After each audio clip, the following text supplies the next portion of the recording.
In Civilization 6, your job is to build up a civilization to greatness while competing against other civs to achieve a winning victory either through conquest, culture, science, religion, or just by simply being the best overall civ. The early game is the most crucial in that regard. Each civilization has different perks that can be used to help your long-term strategy. And after you're placed on the map, you must immediately think about the best places to expand your civ. A weak, unfocused start can easily make winning that much harder later in the game.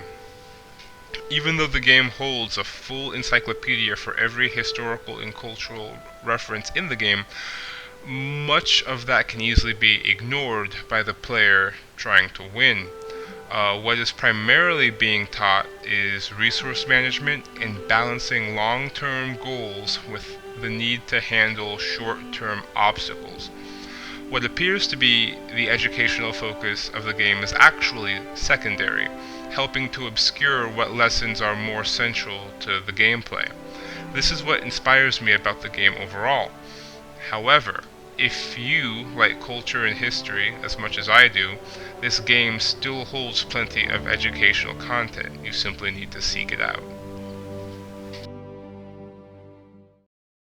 I wonder Hello, what human. part of Grab a VR cartridge makes from the people tray to and let's follow get to these work. mundane tasks in games.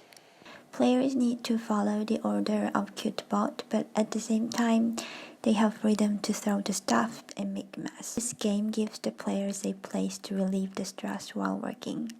These interactions create a mundane and everyday experience into fun moments.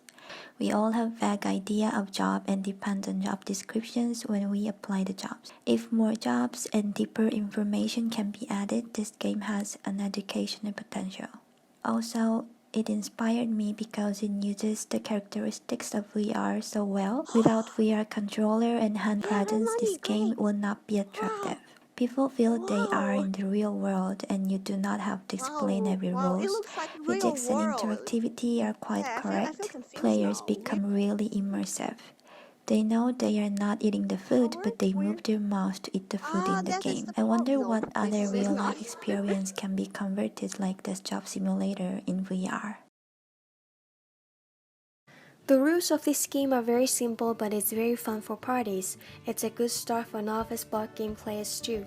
Of course, the images are the most essential element to the success of this game. They can't just be any images. The artists of this game did a good job because these images are abstract, strange, yet intriguing. People can make up so many different things based on their perspectives of the world. On the other hand, if the images are very explicit, too normal or ordinary, there is not much room for imagination, which would make the game less fun. The scoring system is also critical. It constrains players not to be too obvious or obscure. This game addresses the importance of creativity.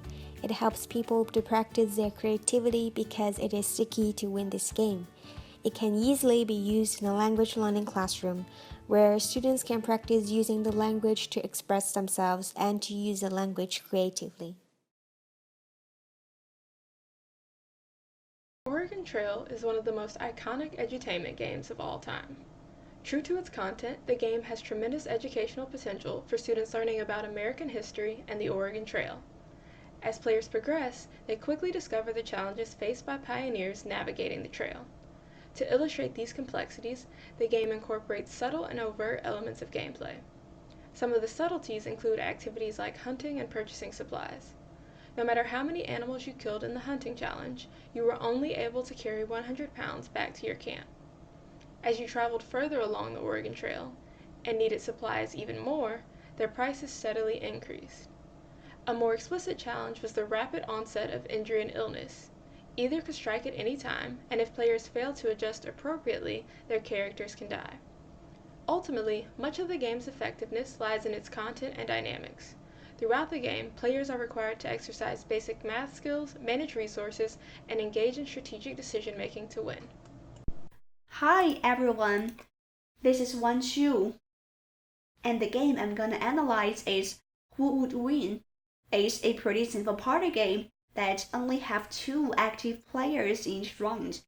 After picking up the people card, they need to pick up a competition card as well, so they can decide who they can fight in.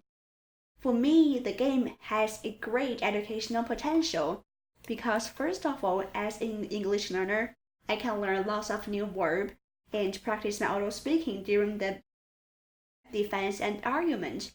And of course, I can know more about American culture because there are so many famous American people on the card and they have their specialty that is described on the card.